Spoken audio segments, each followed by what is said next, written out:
আল কোরআনে বর্ণিত একমাত্র সাহাবীর নাম হচ্ছে যায়েদ ইবনে হারেসা রাদিয়াল্লাহু আনহু।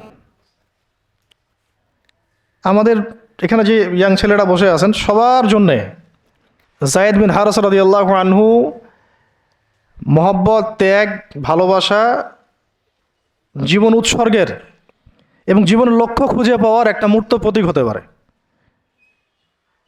একটু মনোযোগের সাথে অংশটা শুনেন, এটা শেষ অংশ। একমাত্র সাহাবী আল কোরআনে বর্ণিত যার নাম আল কোরআনে এসেছে তিনি হচ্ছেন যায়েদ বিন হারেসা রাদিয়াল্লাহু আনহু। তার বাবার নাম হারেসা। ঘটনা এমন ছিল যে ছোটবেলায় তার মা তাকে নিয়ে এক জায়গায় যাচ্ছিলেন। তো আগে তো ওই যে ডাকাতি হতো, জলদস্যুর আক্রমণ করতো না, এরকম তাঁবুর মধ্যে আক্রমণ হয়েছে এবং তার মায়ের কাছ থেকে সন্তানকে কেড়ে নিয়ে চলে গেছে। তা মায়ের জন্য কত কষ্টকর এটা। সন্তানের মহব্বত এটা তো বাবা মারাই বুঝবে সন্তানের প্রতি মহব্বত কাকে বলে, সন্তানকে ছেড়ে থাকার কষ্ট, এটা যারা বাবা মা হয়েছেন তারাই তো বুঝবে। তো এদিকে বাবা মা পাগল প্রায়, সন্তানকে খুঁজে পাওয়া যাচ্ছে না, আর দস্যুরা তাকে নিয়ে ওকাস বাজারে বিক্রি করে দিয়েছে। কোন বাজারে? ওকাস। এটা ছিল মক্কায় একটা বাজার, ওখানে মেলা হতো, ওকাস, ওখানে বিক্রি করে দিয়েছে। তো ঘটনাক্রমে তখন তার বয়স মাত্র কত হবে, 8 থেকে 10 বছর। ঘটনাক্রমে তাকে খরিদ করেছেন খাদিজা রাদিয়াল্লাহু আনহা। খাদিজা রাদিয়াল্লাহু আনহার আত্মীয়, খাদিজা রাদিয়াল্লাহু আনহার আত্মীয়। তখন কিন্তু নবী সাল্লাল্লাহু আলাইহি ওয়াসাল্লাম নবুয়ত পান নাই, মানে ওহী আসেনি এখনও, বিয়েও হয়নি এখনও। খাদিজা রাদিয়াল্লাহু আনহার সাথে এখনও বিয়ে হয় নাই। তো তার আত্মীয় তাকে কিনে নিয়ে আসছেন, এনে খাদিজা রাদিয়াল্লাহু আনহার খেদমতে দিয়ে দিয়েছেন। খাদিজা রাদিয়াল্লাহু আনহার সাথে যখন নবী সাল্লাল্লাহু আলাইহি ওয়াসাল্লাম বিয়ে হলো তখন তো তার বয়স 40, আর আমাদের নবী সাল্লাল্লাহু আলাইহি ওয়াসাল্লামের বয়স 25। এটা বাংলাদেশে হইলে বাংলাদেশের মানুষ মেনে নিত না, তালাক করাই ছাড়ত অনলাইনের মাধ্যমে। কথা বুঝতে পারছেন? যদিও দুজন সুখী, যদিও ধরেন দুজন সুখী একে অপরকে পেয়ে, এখন যদি আমাদের এখানে কোনো ভাই 40 বছর বয়সের কোনো মেয়েকে বিয়ে করে যার নিজের বয়স হচ্ছে 20 বা 25, তো সমাজই ওকে তালাক দেওয়া ছাড়বে, যদিও সে ওই মেয়ের সাথে সুখী। হ্যাঁ, মানে বিয়ে কেন্দ্রিক যত জাহালাত এগুলোই দূর হয় নাই সমাজ থেকে এখনও। রাসূল সাল্লাল্লাহু আলাইহি ওয়াসাল্লামের সাথে বিয়ে হলো, বিয়ে হওয়ার পরে এমন হয় না যে আপনি কাউকে বিয়ে করেছেন এবং তাকে খুব পছন্দ হয়েছে, দুজনকে বেশ সন্তুষ্ট আর কি, তেমন আপনি চান না তাকে কিছু হাদিয়া দিতে, হাদিয়া তোহফা দিতে মন চাবে না? হাদিয়া দিয়ে কি আবার কেউ ফেরত নেয়? তো হাদিয়া তোহফা দিতে তো মন চাবে।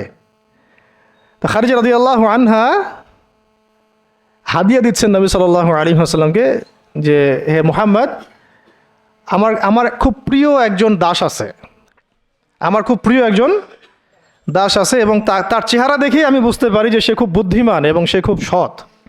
চেহারা দেখলে বোঝা যায় না মানুষের? চেহারা কিন্তু কথা বলে, চেহারাও কথা বলে, তবে দেখার চোখ থাকতে হবে, দেখার মতো চোখ থাকতে হবে। গুনাহের চোখ দিয়ে তো কারো চেহারা পড়ার সুযোগই নাই। যেমন আনাস রাদিয়াল্লাহু আনহু, তার জন্য নবী সাল্লাল্লাহু আলাইহি ওয়াসাল্লাম দোয়া করে দিয়েছিলেন না? তার মা দেখেই চিনে ফেলছেন যে হ্যাঁ উনি শেষ নবী, এই চেহারা কোনো মিথ্যাবাদের চেহারা না, এরকম করে কথা বলা হচ্ছে। ইয়া রাসূলুল্লাহ, আমার ছেলের জন্য দোয়া করে দেন। আব্দুল্লাহ বিন সালাম রাদিয়াল্লাহু আনহু ইহুদি ছিলেন, যখন নবীজি মদিনায় গিয়েছেন তার চেহারা দেখেই তিনি বুঝে ফেলছেন যে তিনি শেষ নবী, এই চেহারা কোনো মিথ্যাবাদীর চেহারা হতে পারে না। তো ওই চোখ থাকতে হবে এবং ওই কলব থাকতে হবে পড়ার জন্যে। তো খাদিজা রাদিয়াল্লাহু আনহা হাদিয়া দিয়েছেন যে আমার খুব প্রিয় একজন দাস আছে যায়েদ। তো নবী সাল্লাল্লাহু আলাইহি ওয়াসাল্লাম এটাকে গ্রহণ করেছেন, হাদিয়া গ্রহণ করে তিনি দেখেন যায়েদ বিন হারেসা রাদিয়াল্লাহু আনহুর তাকদীরটা কেমন হলো। স্থলদস্যুদের হাত থেকে ওকাস বাজার থেকে চলে আসলো কোথায়? খাদিজা রাদিয়াল্লাহু আনহার বাসা, সেখান থেকে নবী সাল্লাল্লাহু আলাইহি ওয়াসাল্লামের সোহবতে। চিন্তা করা যায়? এই তাকদীর তো ইউসুফ আলাইহিস সালামের চেয়েও কম সৌভাগ্যের না। ইউসুফ আলাইহিস সালামের কী হয়েছে? ভাইয়ের ষড়যন্ত্র, সেখান থেকে কূপ, কূপ থেকে রাজপ্রাসাদ, সেখান থেকে জেল, জেল থেকে আবার রাজপ্রাসাদ। তারপরে তো পুরো মিশরের বড় একটা অংশের রাজনৈতিক দায়িত্ব, এবং সেখান থেকেই বনু ইসরাইল পরে আবার মিশরে আসলো। ওটা অন্য একদিন আলোচনা করবো ইনশাআল্লাহ। তো এখানে যায়েদ ইবনে হারেসা রাদিয়াল্লাহু আনহার তাকদীর কেমন? অনন্য সাধারণ, এত এত চমৎকার যে এটা তো ঈর্ষণীয়। আলী রাদিয়াল্লাহু আনহু ছাড়া এমন তাকদীর তো মনে হয় আর কেউ পান নাই, যে নবী সাল্লাল্লাহু আলাইহি ওয়াসাল্লামের ঘরের মধ্যে তিনি সবসময় তার সাথে তার খেদমত করছেন। শুধু তাই না, নবী সাল্লাল্লাহু আলাইহি ওয়াসাল্লাম তাকে নিজের পুত্র বানিয়ে নিলেন। যায়েদ আমার পুত্র, যায়েদ আমার ছেলে। দাস রাখলেন না। যখন তিনি যায়েদ বিন হারেসা রাদিয়াল্লাহু আনহুকে পেলেন, তো সবার সামনে এলান করে দিলেন যে সে আমার দাস না, ও আমার ছেলে, যায়েদ আমার ছেলে। নবী সাল্লাল্লাহু আলাইহি ওয়াসাল্লাম বলছেন যায়েদ আমার ছেলে, বলছেন যে আমি তাকে ভালোবাসি, ও আমাকে ভালোবাসে। অথবা একটাকে এভাবে আসছে যে আমি তার উত্তরাধিকারী, সে আমার উত্তরাধিকারী। যায়েদ বিন হারেসা রাদিয়াল্লাহু আনহুর লকব ছিল হিব্বু রাসূলিল্লাহ, রাসূল সাল্লাল্লাহু আলাইহি ওয়াসাল্লামের প্রিয় ভাজন, প্রিয় ভাজন। আর যায়েদ বিন হারেসা রাদিয়াল্লাহু আনহুর ছেলের নাম Osama bin Zayed, Osama bin Zayed. Zayed Zayed bin Haritha রাদিয়াল্লাহু আনহুকে একবার তিনি একটা সেনাবাহিনীর কাফেলার দায়িত্ব দিয়েছিলেন। কিছু কিছু সাহাবী একটু আপত্তি করেছিলেন, বয়স কম, আরও যোগ্য সাহাবী আছে। আবার ঠিক ওসামা বিন যায়েদ রাদিয়াল্লাহু আনহুকে যখন নবী সাল্লাল্লাহু আলাইহি ওয়াসাল্লাম শেষে একদম ইন্তেকালের কয়েকদিন আগে জুরফে একটা সেনাবাহিনীর দায়িত্ব দিয়ে পাঠিয়েছিলেন, তখনও কেউ কেউ আপত্তি তুলেছিল যে ওসামার বয়স কম, 19 বছর 20 বছর বয়স, আরও বড় বড় যোগ্য সাহাবী আছে। তখন নবী সাল্লাল্লাহু আলাইহি ওয়াসাল্লাম বলেছিলেন যে ইতিপূর্বে তোমরা যায়েদের ব্যাপারেও আপত্তি তুলেছিলে, আর আজকে তোমরা ওসামার ব্যাপারেও আপত্তি তুলছো। তোমরা জেনে রাখো, তার বাবা এবং সে, মানে যায়েদ বিন হারেসা এবং ওসামা বিন যায়েদ, এই দুজনকে আমি ভালোবাসি। এই দুজন আমার প্রিয় ভাজন, এই দুজন আমার প্রিয় ভাজন। তো যায়েদ ইবনে হারেসা রাদিয়াল্লাহু আনহু এখানে বড় হতে লাগলেন। এক পর্যায়ে তো ওহী আসলো, ইসলাম কবুল করলেন। ইসলাম কবুল করার পরে, ইসলাম কবুল করার আগে একটা ঘটনা ছিল, ওইটা ভুলে গেছিলাম, দেরি হচ্ছে কি? আচ্ছা, ইসলাম কবুল করার আগে একবার তার বাবা মা তার খোঁজ পেয়েছিলেন। হজ করতে আসছেন কিছু মানুষ মক্কায়, তখন হজমরা ছিল বিকৃত, এসে দেখছে যে এই তো যায়েদ। তো ফিরে গিয়ে তার বাবাকে খবর দিছে, যায়েদকে দেখলাম মক্কায়। তো তার বাবা আসছেন হারেসা, ঠিক আছে, এসে চিনতে পারছেন আমার ছেলে। তো মুহাম্মদ সাল্লাল্লাহু আলাইহি ওয়াসাল্লামকে বলেছেন যে আমার ছেলেকে আমি কিছু মুক্তিপণের বিনিময়ে নিয়ে যেতে চাই। তো নবী সাল্লাল্লাহু আলাইহি ওয়াসাল্লাম বলেছেন ঠিক আছে, মুক্তিপণ লাগবে না, আমি আপনাদেরকে আরও সহজ একটা অপশন দিচ্ছি। আপনার ছেলেকে ডাকি, সে যদি আপনাদের সাথে যেতে চায় তাহলে কোনো টাকা পয়সা লাগবে না, এমনি নিয়ে যাবেন। যদি যেতে না চায় তাহলে আমার কিছু করার নেই। তখন তার বাবার সামনে তার ছেলেকে আনা হলো, বলা হলো যে ওনাদেরকে চিনতে পারো? হ্যাঁ, উনি আমার বাবা হারেসা, উনি আমার চাচা, উনি আমার মামা, এভাবে বলছেন। তো তার বাবা বলছেন যে আমার সাথে চলো বাসায়। সরাসরি বাবাকে বলে দিলেন যে আমি আপনার সাথে যেতে পারবো না, আমি মুহাম্মদ সাল্লাল্লাহু আলাইহি ওয়াসাল্লামের সাথে থাকতে চাই। তো বাবা বলছে এ কেমন কথা? নিজের বাবার সাথে যাবা না, নিজের বাবার পরিবারে যাবা না, বাবার ঘরে যাবা না, উনি তো তোমার আপন কেউ না। তো যায়েদ ইবনে হারেসা রাদিয়াল্লাহু আনহু বলছেন যে আমি তার মধ্যে এমন কিছু দেখেছি যে আপনারা কেউ দেখতে পারবেন না। এটা সম্পর্ক, মহব্বত, এগুলোকে সম্পর্ক বলে, মহব্বত বলে। অথচ কেউ কাউকে চিনে না, মানে কেউ কারোর সাথে কারো রক্তের সম্পর্ক নাই। আর নবী সাল্লাল্লাহু আলাইহি ওয়াসাল্লাম তাকে বললেন তখন যে যায়েদকে আমি মুক্ত করে দিয়েছি, যায়েদ আমার দাস না, যায়েদ আমার ছেলে, যায়েদ আমার ছেলে, আমি তার উত্তরাধিকারী, সে আমার উত্তরাধিকারী, আমি তাকে ভালোবাসি। তার উপাধি হয়ে গেল হিব্বু রসুলিল্লাহ, রসুলের প্রিয় ভাজন। সবাই তাকে এই নামে ডাকা শুরু করলো, রাসূলের প্রিয় ভাজন, রাসূল তাকে ভালোবাসে, রাসূল তাকে ভালোবাসে, রাসূল তাকে ভালোবাসেন। আর আমি বলছি রাসূল কে সাল্লাল্লাহু আলাইহি সাল্লাম, যাকে আল্লাহ ভালোবাসেন। রাসূল কে, যাকে আল্লাহ ভালোবাসেন। তো এখন যখন নবুয়ত প্রাপ্ত হলেন, তখন আপনারা তো সবাই জানেন যে প্রথম 13 বছর মক্কায় কাটানো হয়েছে। এই প্রথম 13 বছরে যে কি পরিমাণ নির্যাতন সহ্য করতে হয়েছে, এটা ভাষায় প্রকাশ করার কোনো কিতাব পাওয়া যাবে না। আর এটা লেখার মতো কোনো কলম নাই, কোনো হাত নাই। ওইগুলো নিয়ে আমরা ইনশাল্লাহ পরে কথা বলবো। আজকে শুধু একটা দুইটা জায়গা বলতেছি। একটা সফর ছিল তায়েফের সফর। কিসের সফর? এই যে হুট করে শুনলেন তায়েফের সফর। তায়েফের সফরের আগে 10 বছর আছে। এই 10 বছরে এত নির্মম নির্যাতন সহ্য করতে হয়েছে, যেটা তায়েফ পর্যন্ত যেতে রাসূল সাল্লাল্লাহু আলাইহি ওয়াসাল্লামকে বাধ্য করেছে। মক্কার অবস্থা কোন ঠাসা, মানে অত্যাচার হতে হতে হতে হতে এমন একটা অবস্থা, সাহাবীদেরকে চোখের সামনে শহীদ করা হচ্ছে।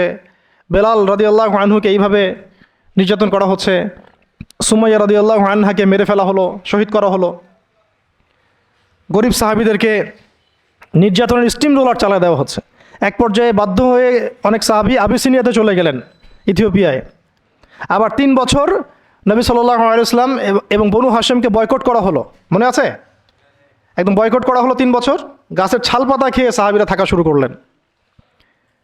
চতুর্দিক থেকে রাস্তা বন্ধ, সামাজিক নির্যাতন, রাজনৈতিক নির্যাতন, গালিগালাজ, আপনজনদের গীবত, তহমত, একেবারে পাথর নিক্ষিপ্ত চলতেছেই চতুর্দিক থেকে।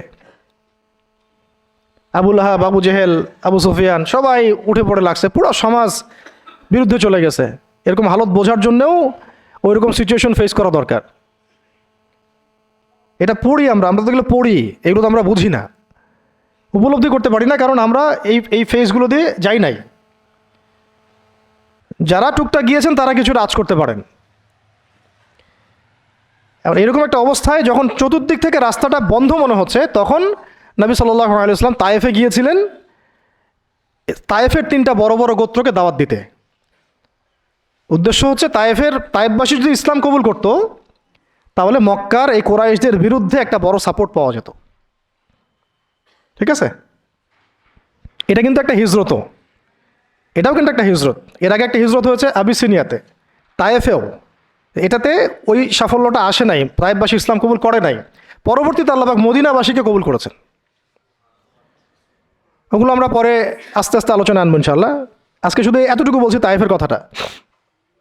এইখানে সময়টা চিন্তা করবেন, সময়টা ছিল জুন জুলাই মাস, জুন বা জুলাই মাসের মতো অবস্থা।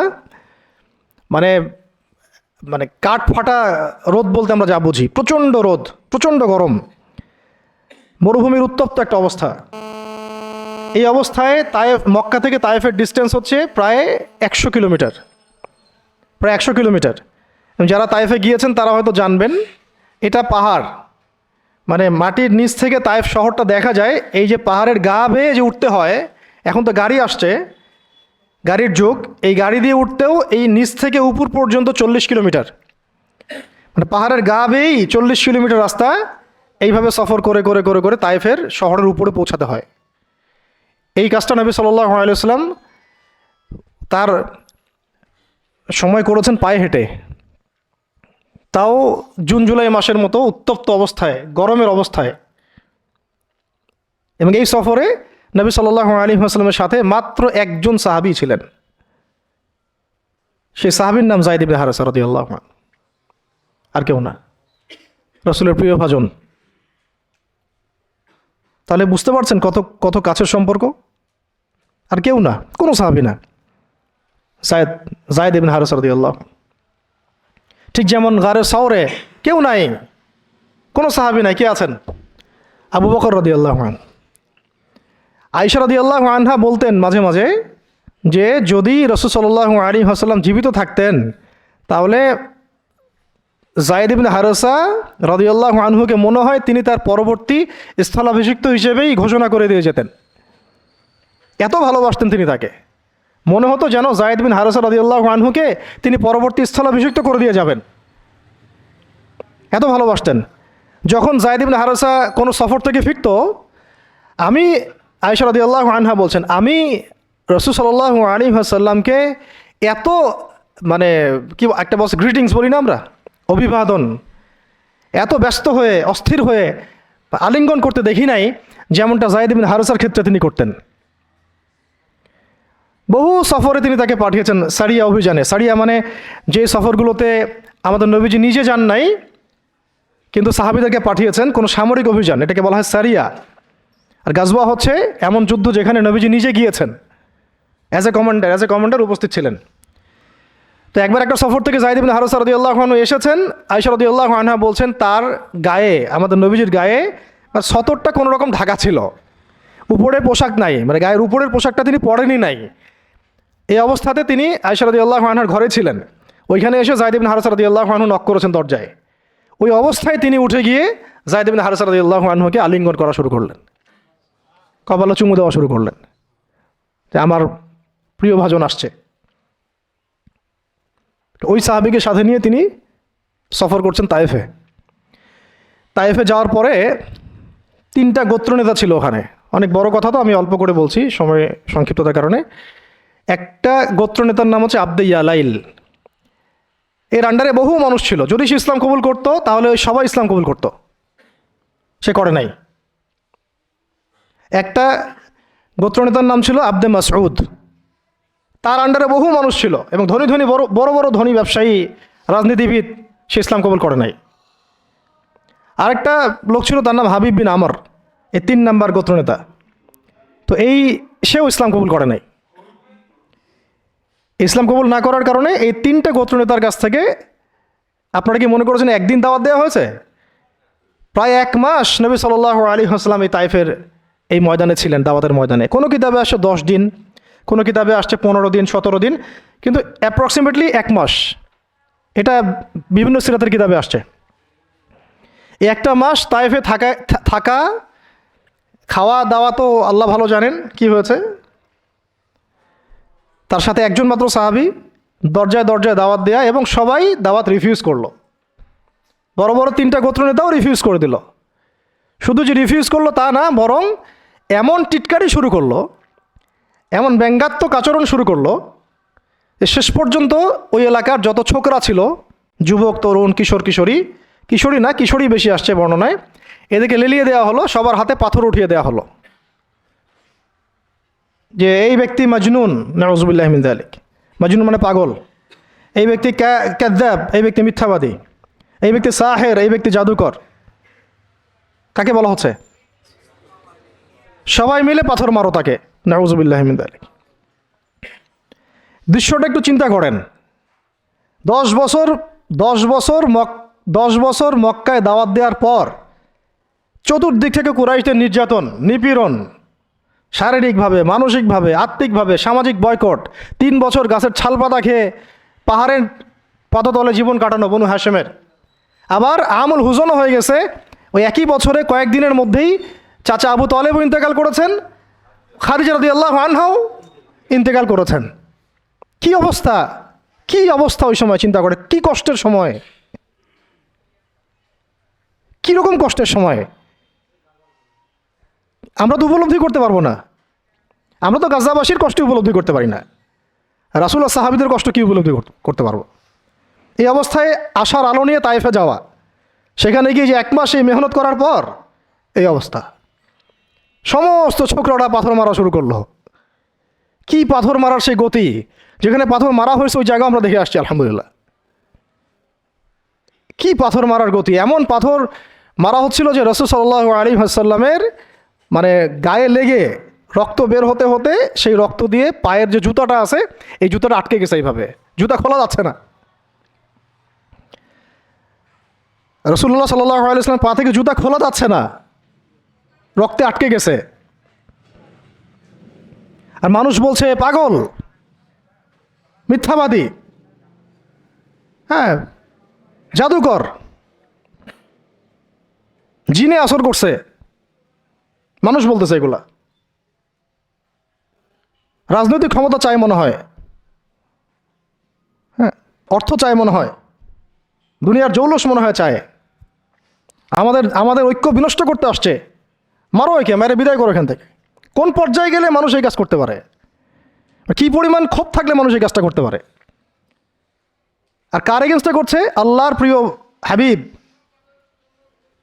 যার জন্য আল্লাহ পাক ফিরদাউস রেখেছেন, মাকামে মাহমুদ রেখেছেন, যার সুপারিশ ছাড়া আমরা মনে হয় না জান্নাতে কেউ যেতে পারবো, অসম্ভব।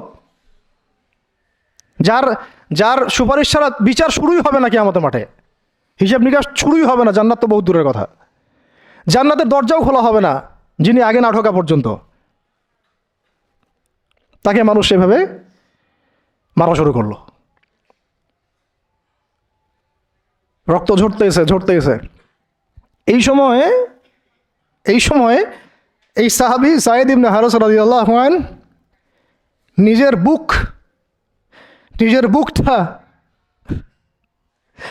বুকটা নবী সাল্লাল্লাহু আলাইহি ওয়াসাল্লামের সামনে এইভাবে দিয়েছেন যে যতগুলো পাথর আসবে আমার গায়ে যেন লাগে, আমার নবীর গায়ে না লাগে। বুক যখন থেতলায় গেছে তখন পিঠ দিয়ে দিয়েছেন, ইয়া রাসূলুল্লাহ আপনার গায়ে একটা পাথর যেন না লাগে, আমার পিঠে লাগুক। এই সময়টা চিন্তা করেন, সাহাবীর কথা চিন্তা করেন, তাদের ত্যাগ তিতিক্ষার কথা চিন্তা করেন, ওই সময়ের সবরের কথা চিন্তা করেন। আর তায়েফবাসী নবী সাল্লাল্লাহু আলাইহি ওয়াসাল্লামের আপনজন ছিল। তায়েফের গোত্রে নবী সাল্লাল্লাহু আলাইহি ওয়াসাল্লামের দুধ পান করানো হয়েছিল, হালিমা সাঈদার গোত্র এটা। দূরের মানুষ আপনাকে যখন ভালো মন্দ বলবে আপনার অতটা কষ্ট হবে না যতটা আপনার কাছের মানুষ আপনাকে ভালো মন্দ বললে কষ্ট হবে। যখন আপনার প্রিয় মানুষেরা আপনাকে পাথর ছুড়বে, এই পাথরের আঘাত সহ্য করা এত সহজ না। কাফেররা, ফাসেকরা, জালেমরা, মুশরিক, মুনাফিকরা পাথর ছুড়বে, সেই পাথর আপনি সৌভাগ্যের সাথে বরণ করতে পারেন, সে রক্তক্ষরণে আপনার কষ্ট হবে না। প্রিয় মানুষদের দেওয়া অপবাদ, মিথ্যাচার, গীবত, তহমত, পাথর আপনাকে এত কষ্ট দিবে, এই কষ্টের লোড আপনি সহ্য করতে পারবেন না। আর যদি আল্লাহ পাক আপনাকে সহ্য করার ক্ষমতা দিয়ে দেন, ইনশাআল্লাহ আপনি এমন ব্যক্তি হবেন যে ব্যক্তির হাতে আল্লাহ রাব্বুল আলামিন ইসলামের ঝান্ডা উঠাই দেবেন ইনশাআল্লাহ। এবং ইনশাআল্লাহ যাকে আল্লাহ রাব্বুল আলামিন পুরো কওমের জন্য কবুল করবেন ইনশাআল্লাহ। এবং পুরো শক্তি আপনার সামনে একদিন না একদিন পরাজয় বরণ করবেই, সময়ের ব্যাপার। যায়েদ বিন হারেসা রাদিয়াল্লাহু আনহু নিজের বুকটা এইভাবে আগলাই দিয়ে রাখছেন, আমার গায়ে লাগুক ইয়া রাসূলুল্লাহ, আপনার গায়ে না লাগে। আজকে আপনি যায়েদ ইবনে হারেসাকে পাবেন কোথায়? কিসের ইসলামী বিপ্লবের কথা বলি আমরা? জামা ইমারা এটা ওইটা, যায়েদ বিন হারেসারাই তো নাই। ওইরকম আখলাকের নেতাও যেমন আমরা পাই না, ওই রকম যায়েদ বিন হারেসাদের মতো আমরা মামুরও তো পাই না।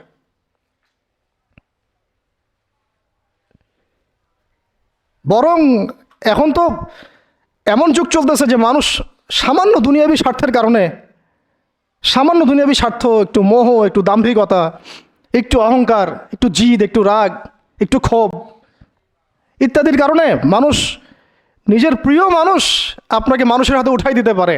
সবাই মিলে তাকে পাথর মারো, আমি তাকায় দেখতেছি। সবাই তাকে পাথর মারো, আমি তাকায় দেখতেছি। যেন নিজের প্রিয় মানুষকে পাথর মারলে এটা দেখলে আপনার মনে আরো শান্তি আসতেছে। আবার আপনি তাকে মহব্বতের দাবিও করেন। কিসের মহব্বত? মহব্বত কাকে বলে? মহব্বত তো এইটা যেটা যায়েদ ইবনে হারেসা রাদিয়াল্লাহু আনহু করেছেন। এটা কি মহব্বত না? এইরকম মহব্বতের নিদর্শন কি আমাদের মধ্যে আছে? কাকে মহব্বত বলা হয় আসলে? আপনারা দৃশ্যটা চিন্তা করেন, এগুলো সিরাতের কিতাবে মওজুদ, পড়েন। নিজের বুকটা তিনি আগলায় দিয়ে রাখছেন। ঠিক এরকমই উহুদের মাঠেও নিজের বুক আগলায় দিয়ে রাখছেন তালহা রাদিয়াল্লাহু আনহু। দূর থেকে একটার পর একটা তীর আসতেছে, ওনার গায়ে লাগতেছে। তীরের আঘাত কি চারটাখানি কথা? সাদ বিন আবি ওয়াক্কাস রাদিয়াল্লাহু আনহু পিঠ দিয়ে রাখছেন, ইয়া রাসূলুল্লাহ আপনার গায়ে যেন না লাগে। তোমরা জীবন্ত শহীদ দেখতে চাও, তালহাকে দেখো। 70-এর বেশি আঘাত তার গায়ে ছিল উহুদের দিন। সাদ বিন আবি ওয়াক্কাস রাদিয়াল্লাহু আনহুকে নবীজি বলছেন যে হে সাদ, তীর ছুড়ো, তোমার জন্যে আমার পিতামাতা কুরবান হয়ে যাক। কোনো সাহাবীর জন্য নবীজি এমন কথা বলেন নাই যে তোমার জন্য আমার পিতামাতা কুরবান হয়ে যাক। এবং সাহাবীরা বলতেন, ইয়া রাসূলুল্লাহ, আপনার জন্য আমার পিতামাতা কুরবান হয়ে যাক। একমাত্র সাহাবী সাদ বিন আবি ওয়াক্কাস রাদিয়াল্লাহু আনহুর জন্য নবী সাল্লাল্লাহু আলাইহি ওয়াসাল্লাম এই কথা বলেছেন। ওই ময়দানে উম্মে ওমারাও ছিলেন, মহিলা সাহাবী, অনবরত তীর ছুঁড়েছেন রাসূলের গায়ে যেন আঘাত না লাগে। ওই ময়দানে হানজালা ছিলেন, ছুটতে ছুটতে আবু সুফিয়ান পর্যন্ত পৌঁছে গিয়েছেন। ওই অবস্থায় তার শাহাদাত হয়ে গেছে, তাকে মারতে পারেন নাই, উল্টা তার গায়ে আঘাত লেগে গেছিল। গাসাসুল মালাইকা, শহীদ হওয়ার পরে দেখা যায় তার দেহটা মাটি থেকে উপরে উঠে আসে আর দেহ থেকে পানি ঝরতেছে। নবীজি জিজ্ঞাসা করা হলো তার এই হালত কেন? নবী সাল্লাল্লাহু আলাইহি ওয়াসাল্লাম বললেন যে গত রাত্রে স্ত্রীর সাথে ছিল সে, জিহাদের ডাক আসছে, ওই বিছানা থেকে চলে আসছে, বেচারা বিছানা থেকে এখানে চলে আসছে। হানজালা রাদিয়াল্লাহু আনহু শহীদ হয়ে গেছে, ফেরেশতারা তাকে গোসল দিচ্ছেন, এই যে পানি দেখা যাচ্ছে। ওই মাঠে সাদ বিন রবি রাদিয়াল্লাহু আনহু ছিলেন, একদম শেষ নিঃশ্বাস যাচ্ছে তার অবস্থা। আমাদের নবীজি বললেন, সাদ বিন রবিকে খুঁজে বের করো, সে আমার প্রিয় ভাজন, তাকে খুঁজে বের করো। খুঁজতে গিয়ে দেখা গেল যে তিনি এইরকম একটা হালত, ৬০-৭০টা আঘাতের চিহ্ন নিয়ে প্রায় যান যাচ্ছে অবস্থা। তো সাহাবী বললেন, হে সাদ, রাসূল সাল্লাল্লাহু আলাইহি ওয়াসাল্লাম তোমাকে সালাম দিয়েছেন। রাসূল তোমাকে সালাম দিয়েছেন আর জিজ্ঞাসা করছেন তুমি কেমন অনুভব করতেছো এখন? সাদ বিন রবি বলছেন, রাসূলের কাছে আমার সালাম পৌঁছে দিও, আর আল্লাহর কসম আমি জান্নাতের ঘ্রাণ পাচ্ছি এখন। এটা বলতে বলতে তার শাহাদাত হয়ে যায়। আর তিনি বলতে বলতে একটা কথা শেষে বলে গিয়েছিলেন যে আমি চলে যাওয়ার পরে, তিনি আনসারদের নেতা ছিলেন, আমি চলে যাওয়ার পর তোমরা থাকা অবস্থায় যদি মুহাম্মদ সাল্লাল্লাহু আলাইহি ওয়াসাল্লামের গায়ে একটা আঁচড়ও লাগে, তোমরা আল্লাহর সামনে কোনো হুজ্জাত দিতে পারবে না। আমি চলে যাওয়ার পরে যদি মুহাম্মদ সাল্লাল্লাহু আলাইহি ওয়াসাল্লামের গায়ে একটা আঁচড়ও লাগে, তোমরা আল্লাহর সামনে কোনো হুজ্জাত দিতে পারবে না। আর আমরাও তো এখন দুনিয়াতে বেঁচে আছি, আমাদের নবী সাল্লাল্লাহু আলাইহি ওয়াসাল্লামের গায়ে কী না লাগতেছে, আমরা কী বা করতে পারতেছি। কত সাহাবী। আর একটা কথা বলতে ভুলে গেছিলাম, যায়েদ বিন হারেসা রাদিয়াল্লাহু আনহু, ইসলামের পরে যে ভাই সম্পর্ক করে দেওয়া হয়েছিল, দিনী ভাই, যায়েদ বিন হারেসা রাদিয়াল্লাহু আনহু দিনী ভাই ছিলেন হামজা রাদিয়াল্লাহু আনহু, সাইয়্যিদুশ শুহাদা। তার হালত আমরা দেখেছি উহুদের মাঠে, এমন সিংহ যার সামনে কেউ লড়াই করতে পারে না। আর আল্লাহর যে সিংহদের সামনে কাফেররা পেরে ওঠে না, পিছন থেকে আঘাত করে, তাকেও পিছন থেকে আঘাত করা হয়েছে। বর্ষা বের হয়ে গেছে নাভির নিচ দিয়ে, ওই অবস্থায় মারতে আসছিলেন তিনি, ওয়াহশী তাকে শহীদ করেছিল। নবী সাল্লাল্লাহু আলাইহি ওয়াসাল্লাম তার লাশ দেখে অঝোর নয়নে কেঁদেছেন, কারণ তার বুকটা চিরে ফেলছিল কাফেররা, চিরে কলিজা বের করার চেষ্টা করছিল, পারে নাই, কলিজা বের করে চিবাই খাওয়ার চেষ্টা করছিল। তাহলে কাফেরদের ক্ষোভ চিন্তা করেন, কাফেররা আমাদের ব্যাপারে কী পরিমাণ ক্ষোভ লালন করে, তারা আমাদের ব্যাপারে কী পরিমাণ ক্ষোভ লালন করে ভিতরে এটা আমরা জানিও না, বুঝিও না। আমরা ওদের সাথে বন্ধুত্ব করতে চাই, ওদেরকে আমাদের নিজেদের আপন মনে করি, ওদের হাতে আমরা আমাদের দিনী ভাইদেরকে উঠাই দিই, বোনদেরকে উঠাই দেই, আপনজনদেরকে উঠাই দেই। হামজা রাদিয়াল্লাহু আনহুর এরকম হালত। তার দিনী ভাই ছিলেন যায়েদ বিন হারেসা রাদিয়াল্লাহু আনহু। বহু ঘটনা আছে, আমি যেটা বলতে যাচ্ছিলাম ওইখান থেকে এদিকে চলে আসছি। এরপরে নবী সাল্লাল্লাহু আলাইহি ওয়াসাল্লাম তায়েফের একটা আঙ্গুর বাগানে প্রবেশ করেন, এত ক্ষতবিক্ষত অবস্থায়। আর পাথরের ঢিলকে আপনারা এত তুচ্ছ মনে করেন না, কিন্তু এটা কিন্তু এত তুচ্ছ বিষয় না, কিন্তু এটা যন্ত্রণাদায়ক বিষয়। আর তার মধ্যে বললাম তার আপন মানুষ, কাছের মানুষ। আঙ্গুর বাগানে যাওয়ার পরে ওখানে আদ্দাস রাদিয়াল্লাহু আনহু, আদ্দাস নামে একজন বাগানের দেখভালকারী ছিল। এই বাগান ছিল আবার উতবা এবং শাইবার, বড় আঙ্গুর বাগান। এখানে ঘটনা ঘটে গেল, নবী সাল্লাল্লাহু আলাইহি ওয়াসাল্লাম বসে আছেন, জুতা খোলার চেষ্টা করছেন, এবং আদ্দাস তিনি এসে একটু খেজুর দিয়েছেন। মায়া লাগছে তার, আহারে লোকটাকে এইভাবে মারলো, মানুষটাকে এইভাবে মারলো। তো কিছুই চাচ্ছে না, কিছুই বলে নাই, খালি বলছে এক আল্লাহর ইবাদত করো, আর কিছু চাইছে নাকি? তো এক আল্লাহর ইবাদত করো বললো, বাস তাই বাস এইভাবে মানলো। আর মানবে না তা মারলো কেন? ও বেচারার কাছে খারাপ লাগছে। দাওয়াত কবুল করবে না তো মারলো কেন? লাঞ্ছিত করার কি দরকার ছিল? কবুল না করলে চলে যাবে, বা কবুল না করলে তারা ফিরাই দিবে, মারার কি দরকার আছে? তার মায়া লাগছে খুব, সে এসে কিছু খেজুর দিছে খাইতে, পানি দিছে খাইতে। ওই অবস্থায় নবী সাল্লাল্লাহু আলাইহি ওয়াসাল্লাম পানির গ্লাস নিয়ে খেজুর নিয়ে বিসমিল্লাহির রহমানির রহিম, বিসমিল্লাহ বলছেন, বিসমিল্লাহ। তো বিসমিল্লাহ শুনে সে আদ্দাস, তার খুব ভালো লাগছে যে এই শব্দটা আপনি কোথা থেকে পেলেন। তো নবীজি তাকে জিজ্ঞাসা করছেন, তোমার নাম কি? আদ্দাস। কোথায় থাকো? তা আমি নিনওয়ার নামক একটা জায়গা থেকে আসছি। তো এটা শুনে নবী সাল্লাল্লাহু আলাইহি ওয়াসাল্লাম বলছেন যে, ও আচ্ছা, তার মানে তুমি আমার ভাই ইউনুসের এলাকার মানুষ। তুমি আমার ভাই ইউনুসের এলাকার মানুষ। আচ্ছা, আপনি কীভাবে ইউনুসকে চিনেন? ইউনুস আমার ভাই। নবীগণ সবাই বৈমাত্রিক ভাই, আমি আল্লাহ রসুল, সেও আল্লাহ নবী। তখন তিনি ইসলাম কবুল করেন। আদ্দাস রাদিয়াল্লাহু, তার নামে ওখানে এখনও মসজিদ আছে। হ্যাঁ, ওখানে আপনারা গিয়ে দেখবেন মসজিদ আছে। এই জায়গায় যায়েদ বিন হারেস রাদিয়াল্লাহু আনহুর ভূমিকাটা দেখেন। এবার নবী সাল্লাল্লাহু আলাইহি ওয়াসাল্লাম ওই জায়গায় বসে দোয়া করতেছেন। এটা শেষ অংশ, দোয়া করতেছেন। এই দোয়ার লফজ যদি আরবি থেকে আরবি বুঝতে পারতেন, তাহলে মানে আমার এতগুলো কথা বলা সার্থক হতো আর কি। মানে আমি যদি মানুষকে এই দোয়ার শব্দগুলোর অর্থ বুঝাইতে পারতাম, ওই ক্ষমতা যদি আমার থাকতো, আমার মনে হয় না এই ক্ষমতা কোনো ওলামায়ে কেরামের আছে। আমার মনে হয় না এই ক্ষমতা কোনো ওলামায়ে কেরামের আছে যে এই দোয়ার শব্দগুলো আওয়ামকে বুঝাই দিবে, এক্স্যাক্টলি সেই ফিলিংস এবং ইমোশন বুঝাবে, এমন ক্ষমতা আমাদের কাউকে দেওয়া হয় নাই। শুধু এই অনুভূতিগুলো বোঝার জন্য হলেও আরবি শেখা দরকার আপনাদের, আমাদের সবারই। এগুলো অনুভূতিগুলো বোঝার জন্য হলেও আমাদের আরবি শেখা দরকার। মোনাজাতে মাকবুল কিতাবেও দোয়াটা আছে। নবী সাল্লাল্লাহু আলাইহি ওয়াসাল্লাম রক্তাক্ত অবস্থায়, ক্ষতবিক্ষত অবস্থায়, তার পাশে যায়েদ ইবনে হারেস রাদিয়াল্লাহু আনহু, তারা আল্লাহ রাব্বুল আলামিনের কাছে দোয়া করতেছেন। এই দোয়াটার নাম হচ্ছে মাজলুমের দোয়া, দুর্বলের দোয়া। কিসের দোয়া? দুর্বলের দোয়া। দোয়ার শব্দগুলো এমন ছিল, আল্লাহুম্মা ইন্নাকা তাসমাউ কালামি, আল্লাহুম্মা ইন্নাকা তাসমাউ কালামি। হে আল্লাহ, নিশ্চয়ই আপনি আমার কথা শুনছেন। আমাদের নবীজি বলছেন, আল্লাহুম্মা ইন্নাকা তাসমাউ কালামি, আল্লাহ আপনি নিশ্চয়ই আমার কথা শুনছেন। ওয়া তারা মাকানি, এবং আমার যে মাকান, আমার অবস্থা আপনি দেখছেন। ওয়া তা'লামু সিররি ওয়া আলানিয়াতি, আল্লাহ আপনি আমার বাহিরের অবস্থাও জানেন, ভিতরের অবস্থাও জানেন। আমার বাহিরের হালতও আপনি জানেন, ভিতরের হালতও আপনি জানেন, প্রকাশ্য অবস্থা আপনি জানেন, গোপন অবস্থা আপনি জানেন। তা'লামু সিররি ওয়া আলানিয়াতি লা ইয়াখফা আলাইকা শাইউম মিন আমরি, আমার কোনো কাজই আপনার কাছে গোপন না। আসলে আমার কি হালত, কি অবস্থা, আমার উপর দিয়ে কী গেছে, কি গেল, কি প্রকাশ্য, কি গোপন, কি সত্য, কি মিথ্যা, আল্লাহ আপনি সব জানেন।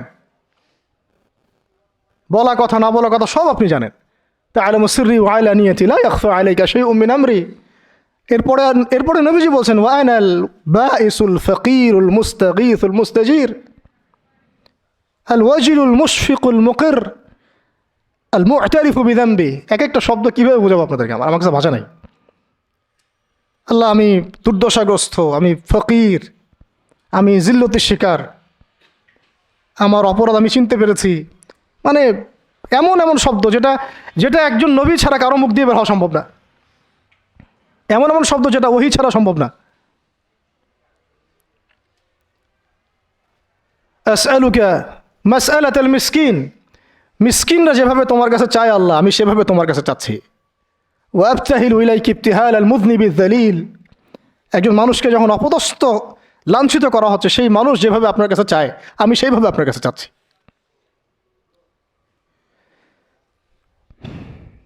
আরও অনেক শব্দ আছে, মাঝখানে লাইন আছে। একটা জায়গায় আছে অনেক বড় দোয়া, আল্লাহুম্মা ইয়া খায়রাল মাসউলিন ইয়া খায়রাল মু'তিন ইলাইকা আশকু দু'ফা কুওয়াতি। এই অংশটা সব কিতাবেই আছে সিরাতের। আল্লাহুম্মা ইলাইকা আশকু দু'ফা কুওয়াতি, আল্লাহ আমি তোমার কাছে আমার শক্তির অক্ষমতা প্রকাশ করতেছি, মানে আমার যে শক্তি নাই এখন, তাইবাসী আমার সাথে এগুলো করলো, আমার তো শক্তি নাই এখন, আমার এই শক্তির অক্ষমতা আল্লাহ আমি তোমার কাছে প্রকাশ করতেছি।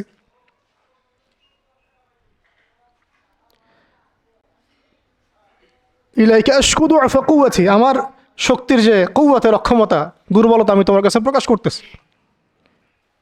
ওয়া কিল্লাতি হিলাতি, ওয়া কিল্লাতি হিলাতি, এই যে সহনশীলতা, এই সয়ে নেওয়ার যে ক্ষমতার যে ঘাটতি, এগুলো আমি তোমার কাছে পেশ করতেছি।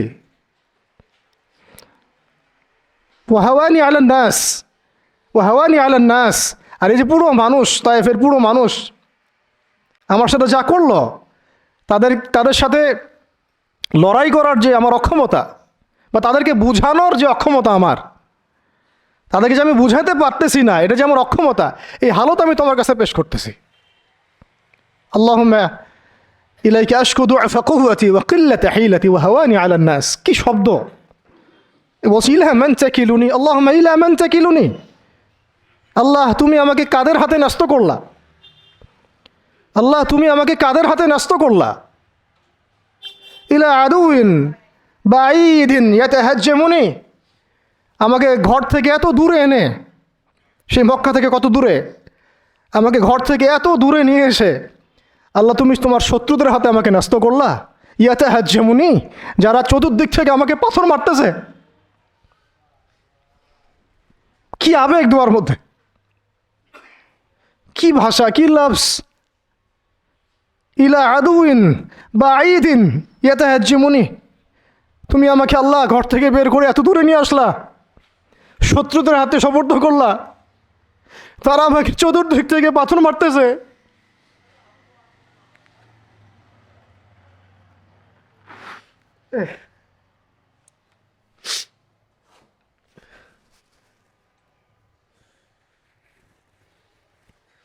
আম্মি লা করিবিন মাল্লাকতাহু আমরি, পরে নবীজি বলছেন আম্মি লা করিব, নাকি আমাকে কাছের মানুষদের হাতে নিয়ে আসছো আল্লাহ, আল্লাহ তুমি কি আমাকে কাছের মানুষদের হাতে উঠাই দিছ। মাল্লাকতাহু আমরি, যারা আমার ভালো মন্দের কাজের মালিক হয়ে গেছে। এইভাবে দোয়া করতে লাগলেন নবী সাল্লাল্লাহু আলাইহি ওয়াসাল্লাম। যায়েদ বিন হারিস রাদিয়াল্লাহু আনহু শামিল আছেন এখানে। তারপরে নবীজি বলছেন ইল্লাম তাকুন সাখিতুন আলাই ফালা উবালি, আল্লাহ এত কিছুর পরও যদি তুমি আমার প্রতি অসন্তুষ্ট না হও, আমার কিছুই যায় আসে না। আল্লাহ এত কিছু হয়ে গেল, এরপরে যদি তুমি আমার উপর অসন্তুষ্ট না হও, অন্তত আমার কিছুই যায় আসে না। আলহামদুলিল্লাহ। ইল্লাম তাকুন সাখিতুন আলাই ফালা উবালি, তুমি যদি আমার উপর আল্লাহ অসন্তুষ্ট না হও, তোমার কাছে আমি ঠিক থাকতে পারি, তোমার কাছে আমার অবস্থান ঠিক থাকে আল্লাহ, ফালা উবালি, আমি এসবের কোনো কিছুর পরোয়া করি না। কিভাবে বুঝবেন এই ভাষার শব্দগুলো? ঠিক এইরকম শব্দেই দোয়া করেছিলেন খুবাইব রাদিয়াল্লাহু আনহু, যখন তাকে শুলে চড়ানো হবে, এবং তিনি তখন, শুলদণ্ড অনেক কঠিন, জীবন্ত একটা মানুষকে মেরে ফেলা, পিছন দিক থেকে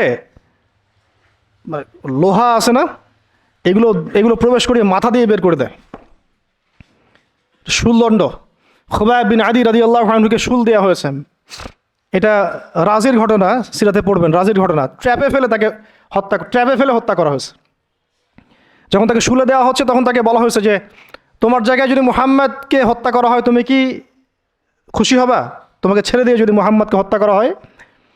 বলছেন যে আমার জায়গায় মুহাম্মদকে হত্যা করা তো দূরের কথা, সাল্লাল্লাহু আলাইহি ওয়াসাল্লাম, তার একটা লোম বাঁকা হোক আমি সেটাও চাই না, সেটাও সহ্য করতে পারবো না।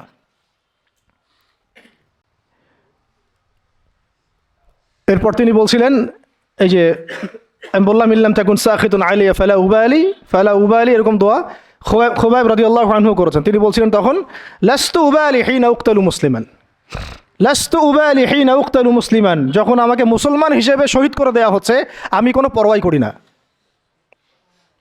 যখন আমাকে মুসলমান হিসেবে শহীদ করে দেওয়া হচ্ছে আমি এর কোনো পরোয়াই করি না।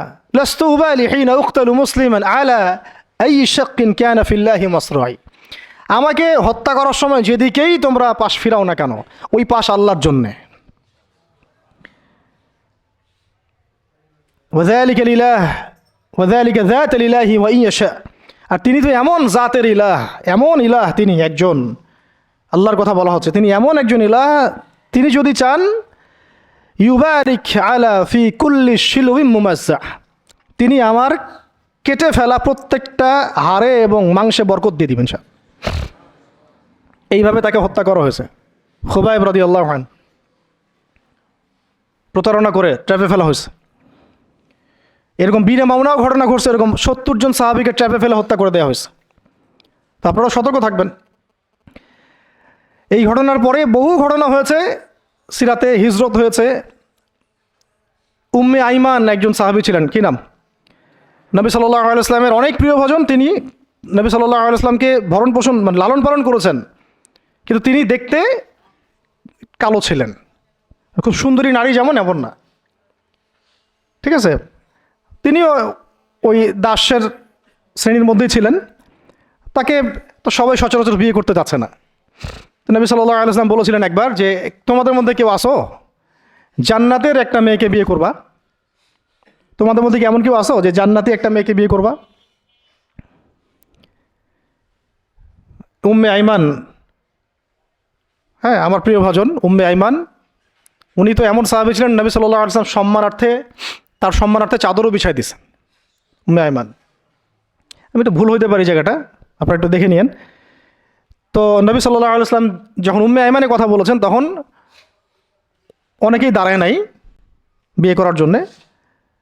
তো যায়েদ বিন হারেসা রাদিয়াল্লাহু আনহু দাঁড়িয়েছেন যে আমি বিয়ে করবো। তো যায়েদ বিন হারেসা রাদিয়াল্লাহু আনহু নবী সাল্লাল্লাহু আলাইহি ওয়াসাল্লামের এই আদেশ পালনার্থে একজন জান্নাতি নারীকে বিয়ে করেছেন, উম্মে আইমান, এবং তার গর্ভ থেকেই সন্তান জন্ম নিয়েছে উসামা বিন যায়েদ। উসামা বিন যায়েদ, ওই যার ব্যাপারে নবীজি শেষে বললেন যে উসামা, ওকে আমি ভালোবাসি, তার বাবাকে আমি ভালোবাসতাম। আরও একটা ঘটনা আছে, উসামা বিন যায়েদ রাদিয়াল্লাহু আনহুকে যখন আবু বকর রাদিয়াল্লাহু আনহু আবার মিশনে পাঠাচ্ছিলেন, কোন মিশনটা যেটা অসমাপ্ত ছিল, নবী সাল্লাল্লাহু আলাইহি ওয়াসাল্লামের ইন্তেকালের সময় ও মিশনটা থেকে তারা ফিরে আসেন। পরে আবু বকর রাদিয়াল্লাহু আনহু আবার এই জায়েশ পাঠান জুরফ নামক জায়গায়, রোমানদের এগেনস্টে। তো তখন কিছু কিছু সাহাবী আপত্তি তুলছিলেন। তখন আবু বকর রাদিয়াল্লাহু আনহু বলছিলেন যে সাকিলাত উম্মুকা ইবনুল খাত্তাব, হে ওমর, তোমার মা তোমাকে হারায় ফেলুক। ওমর রাদিয়াল্লাহু আনহু বলছিলেন যে একটু ভেবে দেখেন, আরও বড় বড় সাহাবীরা আছেন, আনসারী সাহাবীরা আছেন। তখন আবু বকর রাদিয়াল্লাহু আনহু বলছেন যে ইস্তা'মালাহু রাসূলুল্লাহ, তাকে আল্লাহ রাসূল সাল্লাল্লাহু আলাইহি ওয়াসাল্লাম দায়িত্ব দিয়ে গিয়েছিলেন। ওয়া আনতা তা'মুরুনি আন আনজিহা, আর আনজিহু, আর তুমি আমাকে আদেশ করতেছো যে আমি তাকে স্থলাভিষিক্ত করব? তুমি ফিরে যাও, প্রস্তুতি গ্রহণ করো, সাহাবীদেরকে বলো প্রস্তুতি নিতে, তার ওসামার জাইশে যাবে। তো সে হচ্ছে ওসামা বিন যায়েদ রাদিয়াল্লাহু আনহু, আসছেন উম্মে আইমান রাদিয়াল্লাহু আনহার গর্ভ থেকে, জান্নাতি নারী। তো জান্নাতি নারীর জন্যে রূপ সৌন্দর্য শর্ত না, জান্নাতি নারীর জন্যে কি শর্ত না? রূপ সৌন্দর্য শর্ত না, তাকওয়া, ঈমান, এগুলো শর্ত। এরকম বিয়েও তিনি করেছেন নবী সাল্লাল্লাহু আলাইহি ওয়াসাল্লামের পছন্দ মতো। আবার তিনি জাইনাব বিনতে জাহাশ রাদিয়াল্লাহু আনহাকেও বিয়ে করেছিলেন। জাইনাব বিনতে জাহাশ রাদিয়াল্লাহু আনহাকে বিয়ে করেছিলেন। কিন্তু একটু শেষ করে দিচ্ছি, 5 মিনিট, একটু ধৈর্য ধরেন। জাইনাব বিনতে জাহাশ রাদিয়াল্লাহু আনহাকে তিনি বিয়ে করেছিলেন। এটাও নবী সাল্লাল্লাহু আলাইহি ওয়াসাল্লামেরই তত্ত্বাবধানে হয়েছিল। নবী সাল্লাল্লাহু আলাইহি ওয়াসাল্লাম জাইনাব বিনতে জাহাশ রাদিয়াল্লাহু আনহাকে বলেছিলেন যে যায়েদকে বিয়ে করো, যায়েদ আমার অনেক প্রিয় ভাজন। আর জাইনাব বিনতে জাহাশ রাদিয়াল্লাহু আনহা আল্লাহর নবীর ফুফাতো বোন ছিলেন, যে বোনকে বিয়ে দিয়েছেন যায়েদ বিন হারেসা রাদিয়াল্লাহু আনহুর সাথে। কিন্তু দাম্পত্য জীবনে মানে স্টেবিলিটি ছিল না, দাম্পত্য জীবনে একদম নির্ঝঞ্ঝাট ছিল না জীবনটা, একটু সমস্যা হচ্ছিল। কারণ যায়েদ রাদিয়াল্লাহু আনহু গোত্রগতভাবে কী ছিলেন? দাস, আরবের ট্রেডিশন অনুযায়ী বলছি আর কি, গোত্রগতভাবে নিচু গোত্রের, ওই সেন্সে আর কি, আমরা ইসলামের সেন্সে কথা বলছি না, আরবের ওই যে প্রচলিত যে একটা প্রথা ছিল ওই সেন্সে। আর জাইনাব বিনতে জাহাশ রাদিয়াল্লাহু আনহা উচ্চ বংশের, তা আন্ডারস্ট্যান্ডিংয়ে একটু প্রবলেম হতে পারে, হচ্ছিল এটা। ভুলেও কখনো কোনো সাহাবী সম্পর্কে সমালোচনা করবেন না, এটা আমাদের আহলুস সুন্নাহ ওয়াল জামাআর আকীদা উসুল নয়। কোনো সাহাবী সম্পর্কে না, সাহাবীদের মধ্যে যা হয় হয়ে যাক, যুদ্ধও যদি হয়ে যায় তবুও সমালোচনা করা যাবে না, এই আকীদা যেন ঠিক থাকে। যারাই সাহাবীদের সমালোচনা করে তারা আহলুস সুন্নাহ ওয়াল জামাআতের আকীদা থেকে সরে গেছে। তো এখানে সাহাবীদের কোনো সমালোচনার সুযোগ নাই, কিন্তু দাম্পত্য জীবনে মনোমালিন্য হচ্ছিল, এটা খুব স্বাভাবিক বিষয়। বহু সাহাবীর জীবনে এমন অনেক ঘটনাই ঘটেছে, একাধিক বিয়ে, একাধিক তালাক, একাধিক অনেক কিছু হয়েছে। এটা মানুষ হতে পারে, কখনো ভ্যালিড কারণ থাকতে পারে, কখনো মানুষ শয়তানের প্ররোচনা থাকতে পারে, কখনো জিন শয়তানের প্ররোচনা থাকতে পারে, কখনো আরও অন্য কিছু হতে পারে। তো যাই হোক, এখন তালাক হয়ে গেছে। যায়েদ বিন হারিসা রাদিয়াল্লাহু আনহু জাইনাব বিনতে জাহাশ রাদিয়াল্লাহু আনহাকে তালাক দিয়ে দিয়েছে। এরপরে নবী সাল্লাল্লাহু আলাইহি ওয়াসাল্লাম বিয়ে করেছেন জাইনাব বিনতে জাহাশ রাদিয়াল্লাহু আনহাকে। এইটা নিয়ে আরবের মধ্যে একটু কথা ছড়াছড়ি হচ্ছিল যে পালক পুত্রের স্ত্রীকে বিয়ে করেছে, আরবের মানুষ এটা নিয়ে কানাঘোষা করছিল আর কি। তখন আল্লাহ রাব্বুল আলামিন আয়াত নাজিল করেছিলেন, সূরা আহজাবের মধ্যে আছে যে মুহাম্মদ সাল্লাল্লাহু আলাইহি ওয়াসাল্লাম তোমাদের মধ্যে কোনো পুরুষের পিতা নন, মা কানা মুহাম্মাদুন আবা আহাদিম মির রিজালিকুম ওয়ালাকিন রাসূলুল্লাহি ওয়া খাতামান নবিয়্যিন। আর এই সূরার মধ্যেই মনে হয় 37 নম্বর আয়াতের 36 বা 37 নম্বর আয়াতের দিকে যায়েদ রাদিয়াল্লাহু আনহুর এই ঘটনা আছে, যখন যায়েদ তালাক দিল, তুমি চক্ষু লজ্জা করলে, মানুষকে লজ্জা করলে, কিন্তু আল্লাহ রাব্বুল আলামিন বিধানদাতা, তিনি বিধান দিলেন যে পালক পুত্রের বিষয়টা আরবরা যেভাবে ডিল করে সেটা আল্লাহ রাব্বুল আলামিনের ওহী নয় বা আল্লাহ পাকের বিধান নয়। এটা বিস্তারিত পড়তে পারবেন। তো এটাও একটা ঘটনা ঘটে গিয়েছিল। এরপর শেষ কথা হলো, শেষ যেটা পয়েন্ট সেটা হচ্ছে এরপরে অষ্টম হিজরতের অষ্টম বছর একটা বিশাল ঘটনা ঘটে গেল যে একজন সাহাবী, তার নাম হারিস বিন উমাইয়া, নাম কি? হারিস বিন উমাইয়া, তাকে নবী সাল্লাল্লাহু আলাইহি ওয়াসাল্লাম চিঠি দিয়েছেন একটা। চিঠি দিয়ে, শেষ অংশ, চিঠি দিয়ে তিনি পাঠিয়েছেন, যাও গাসসান নামক জায়গায় যাও। কোথায়? গাসসান, এটা জর্ডান আছে না, জর্ডান, এই জর্ডানের একটা জায়গা হলো গাসসান। এই গাসসান নামক জায়গায় যাও, সেখানে একজন গভর্নর আছে, তার নাম সুরাহাবিল, কি নাম? তাকে পত্রটা দিবা, দিয়ে ইসলাম কবুল করতে বলবা। তো হারিস বিন উমাইয়া রাদিয়াল্লাহু আনহু গিয়েছেন। এবার এরা এত বেশি উদ্ধত ছিল, সাহাবীকে ধরে হত্যা করে দিয়েছে, নাউজুবিল্লাহ। তিনি কিন্তু রাষ্ট্রদূতকে হত্যা করা জঘন্য অপরাধ, এমনিতেই অপরাধ, তার মধ্যে রাসূলের রাষ্ট্রদূত সাহাবী, তিনি, তাকে এভাবে হত্যা করে দেওয়া হলো। কয়জন সাহাবীকে হত্যা করলো? কয়জন? এর আগে আমি একটা ঘটনা বলছিলাম না, বনু কাইনুকার ঘটনা। একজন নারী সাহাবীকে টিস করেছিল, আরেকজন সাহাবী প্রতিবাদ করেছিলেন, সেই সাহাবীকে মেরে ফেলা হয়, হত্যা করা হয়, শহীদ করা হয়। নবী সাল্লাল্লাহু আলাইহি ওয়াসাল্লাম পুরা বনু কাইনুকার সাথে যুদ্ধ করেছেন। এখানেও দেখেন একজন সাহাবী হারিস বিন উমাইয়া রাদিয়াল্লাহু আনহুকে হত্যা করা হলো। এবার নবী সাল্লাল্লাহু আলাইহি ওয়াসাল্লাম 3000 সেনাবাহিনী গঠন করলেন। কত হাজার? আচ্ছা, এখন শুনেন, আমি একটা দলিল দিতে চাইলাম যে দেখেন, সারা বিশ্বে চায়নার কথা বলেন, সিরিয়ার কথা বলেন, রোহিঙ্গাদের কথা বলেন, আরাকানের কথা বলেন, আপনি কাশ্মীরের কথা বলেন, আফগানের কথা বলেন, তারপরে এই যে আফ্রিকার কন্টিনেন্টের কথা বলেন, আফ্রিকা, মালি, নাইজেরিয়া, সোমালিয়া, আর মধ্যপ্রাচ্যের কথা আর কী বলবো, ইয়েমেন, লিবিয়া, জর্ডান, লেবানন, এই সারা বিশ্বে যত মুসলমান আছে তাদের মধ্যে কত লক্ষ মুসলমানকে হত্যা করার পরেও এই সিদ্ধান্ত এখন উম্মাগতভাবে আমরা নিতে পারি নাই, যেটা নবী সাল্লাল্লাহু আলাইহি ওয়াসাল্লাম বনু কাইনুকার এগেনস্টে নিয়েছিলেন আর এই রোমানদের এগেনস্টে নিয়েছিলেন। একজন নারী সাহাবীকে শ্লীলতাহানি করা, আর একজন সাহাবী তাকে বাঁচাতে এসে তার পক্ষে প্রতিবাদ করায় তাকে হত্যা করা, এবং নবী সাল্লাল্লাহু আলাইহি ওয়াসাল্লাম পুরা বনু কাইনুকাকে উচ্ছেদ করলেন। এখানে সুরাহবিল কি করেছে? একজন সাহাবীকে হত্যা করেছে, রাষ্ট্রদূত হারিস বিন উমাইয়া। নবী সাল্লাল্লাহু আলাইহি ওয়াসাল্লাম 3000 সৈন্য পাঠিয়ে দিচ্ছেন। আর এখন উম্মার দিকে তাকান, যে রাষ্ট্রগুলোর কথা আমি বললাম, আমাদের সহ সব জায়গায়, আমাদেরটা অন্যভাবে ডিল করি আমরা, বাইরের সব রাষ্ট্রগুলো এই রাষ্ট্রগুলোতে কত হাজার সৈন্য না, কত হাজার নিরপরাধ মুসলিমকে হত্যা করা হয়েছে। সংখ্যাটা কি হাজারে না লাখে? কত হাজার বা লাখ বাচ্চাদেরকে হত্যা করা হয়েছে, কত হাজার বা লাখ মা বোনদেরকে হত্যা এবং ধর্ষণ করা হয়েছে। তারপরে উম্মাগতভাবে আমরা এখন এই সিদ্ধান্তে আসতে পারি নাই, যে সিদ্ধান্ত নবী সাল্লাল্লাহু আলাইহি ওয়াসাল্লাম তাৎক্ষণিক নিয়ে ফেললেন। আমার রাষ্ট্রদূতকে হত্যা করেছে, 3000 সৈন্য রেডি, এবং তারা কিন্তু সুপার পাওয়ার। রোমানরা তখন কি সুপার পাওয়ার, এটা দেখারও সময় নাই যে তার কাছে কি অস্ত্র আছে, তাদের ক্ষমতা কতটুকু, তাদের কাছে কি আছে, তাদের সৈন্য সংখ্যা কত, আয়তন সংখ্যা কত, ওদের অর্থনীতি কত সমৃদ্ধ, কোনো কিছুর পরোয়া সাহাবায়ে কেরাম করেন নাই। 3000 সৈন্য রেডি করে এই বাহিনীর পতাকা হাতে তুলে দিলেন সাহাবী যায়েদ ইবনে হারেসা রাদিয়াল্লাহু আনহুর হাতে। কার হাতে? চিন্তা করেন, তায়েফের সাথী, রাসূল সাল্লাল্লাহু আলাইহি ওয়াসাল্লাম প্রিয় ভাজন, তায়েফের সাথী, জান্নাতি নারীকে বিয়ে করেছেন, এবং বলে দিলেন যদি জায়েদ শহীদ হয়,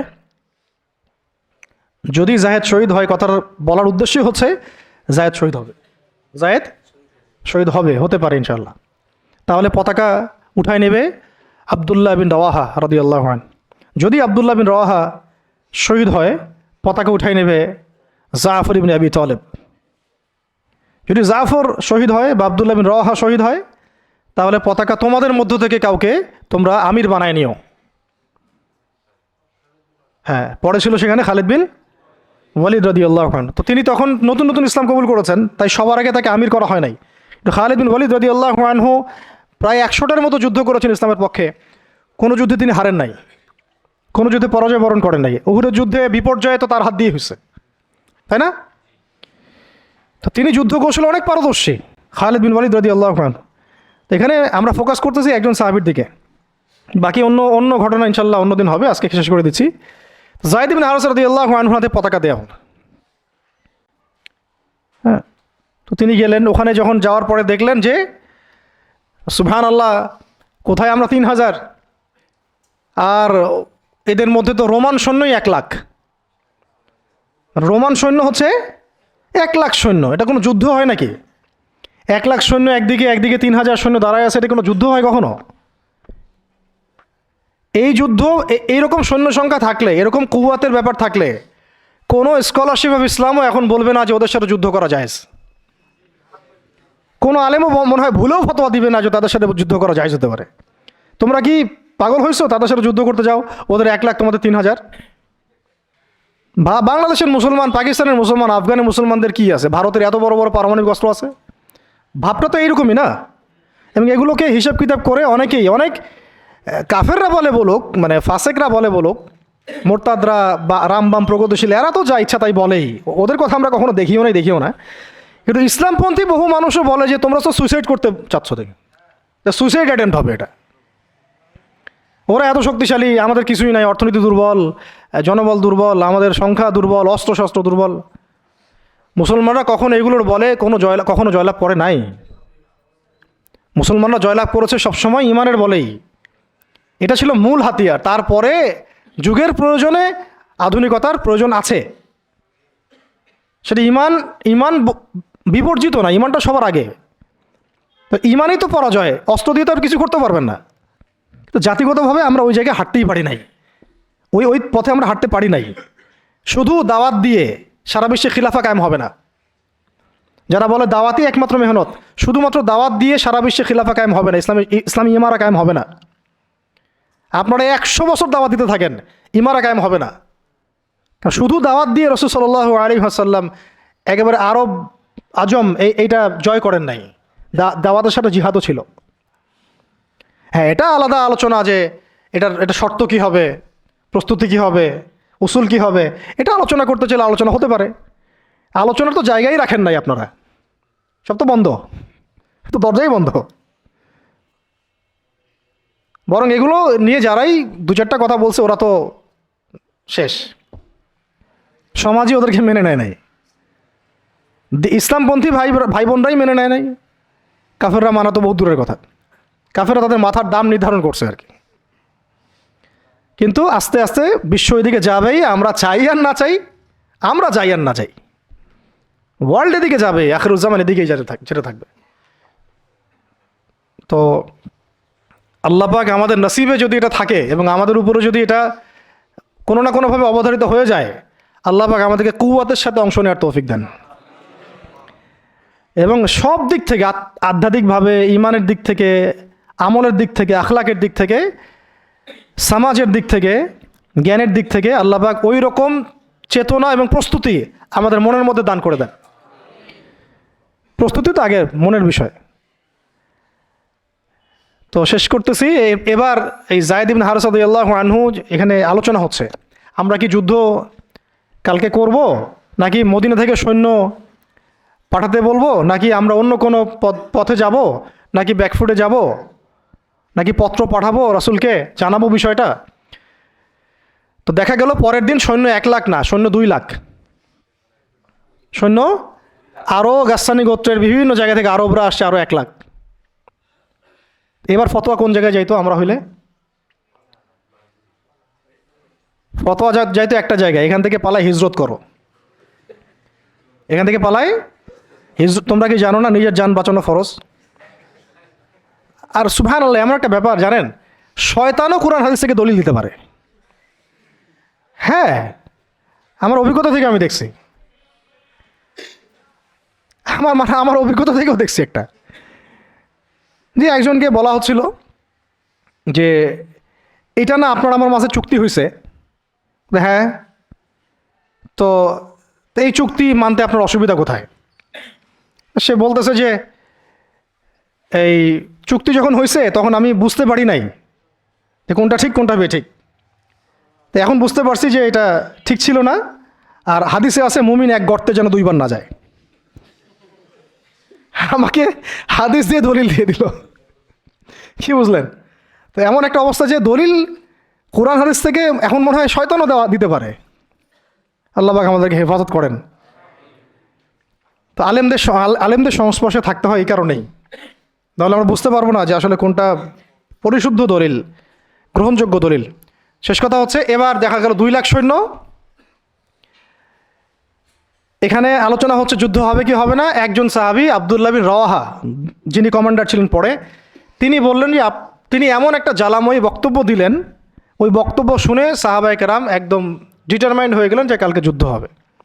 আমরা চিঠিও পাঠাচ্ছি না, আমরা ফিরেও যাচ্ছি না, মদিনা থেকে আমরা ব্যাকআপ, আমাদের সৈন্য দরকার নেই। বিশাল বক্তব্য ছিল, এটা সিরাতের কিতাবে আছে, শুধু এতটুকু বলতেছি। উনি 2টা লাইন বলেছেন স্পেশালি। একটা হলো যে, হে আমার ভাইরা, আমরা কি উদ্দেশ্যে বাসা থেকে বের হয়েছি আজকে? আমরা কি অর্জনে বের হই নাই? সাহাবীরা বলছেন হ্যাঁ। যদি আমরা কালকে যুদ্ধ করি এবং শহীদ হই, তাহলে আমরা জান্নাতে হুরিন ঈনদের সাথে আমাদের মঞ্জিল, আমাদের বাসস্থান ইনশাআল্লাহ অবধারিত হয়ে যাবে। আর যদি আমরা গাজী হই, তাহলে আমরা সারা জীবন আল্লাহর কাছে সম্মানিত থাকব। আর যদি আমাদের দেহকে কেটে দ্বিখণ্ডিত করে ফেলা হয়, তো এটার জন্যই তো আমরা বাসা থেকে বের হয়েছি। এরকম কয়েকটা কথা উনি বললেন, অল্প কথা। কোনো সাহাবী আর দ্বিতীয় কোনো বাক্য ব্যয় করলেন না। ঠিক আছে, কালকে যুদ্ধ হবে। এমন রক্তক্ষয়ী যুদ্ধ হয়েছে এই 2 লাখের এগেনস্টে 3000 নিয়ে। সৈন্যদেরকে এমনভাবে বিন্যাস করেছেন সাহাবায়ে কেরাম যে ওদের চোখে মনে হচ্ছিল যে মুসলিমরা অনেক।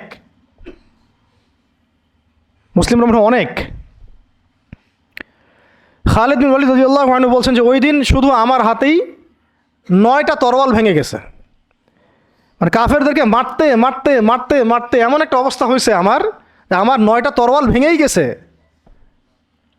তাহলে কতজন কাফেরকে তিনি জাহান্নামে পাঠাইছেন সেটা আপনারা চিন্তা করেন। শেষে ছোট নাকি একটা ইয়েমেনের চাকু ছিল, ওই ছোট একটা চাকু দিয়ে আমি যুদ্ধ করছি। এটা বলছেন কে? খালিদ বিন ওয়ালিদ রাদিয়াল্লাহু আনহু। প্রথমে পতাকা যায়েদ বিন হারেসা রাদিয়াল্লাহু আনহুর হাতে ছিল।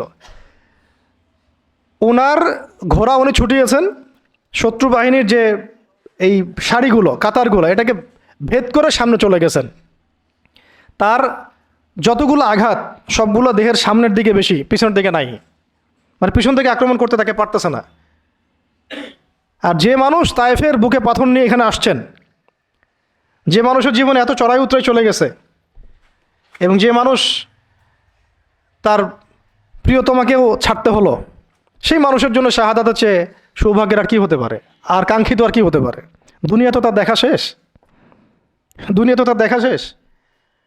তিনি তো এখন চাচ্ছেন জান্নাতে যেতে, এই মাঠ থেকে যেন তিনি ফিরতেই চাচ্ছেন না। আর যেহেতু নবী সাল্লাল্লাহু আলাইহি ওয়াসাল্লাম বলেছেন যদি যায়েদ শহীদ হয় তাহলে তুমি পতাকা নিও, তো তিনি তো জানেন তিনি আর ফিরবেন না। আর কোনো সাহাবী ফেরার জন্য কখনো ময়দানে যান নাই, তো তিনি সেখানে শহীদ হয়ে যান। তার গায়ে প্রায় 50টা আঘাতের চিহ্ন ছিল। দূর থেকে একটা বর্ষাও কিন্তু খুব কঠিন বিষয়, একটা লোহার বর্ষা গায়ের ভিতর ঢুকে যাওয়া এত চারটাখানি কথা না, এর চেয়ে তো বুলেট লাগাও সহজ মনে হয়। একটা বর্ষা ঢুকে যাওয়া আর সেই অবস্থায় জান চলে যাওয়া, এইভাবে তার শাহাদত হলো।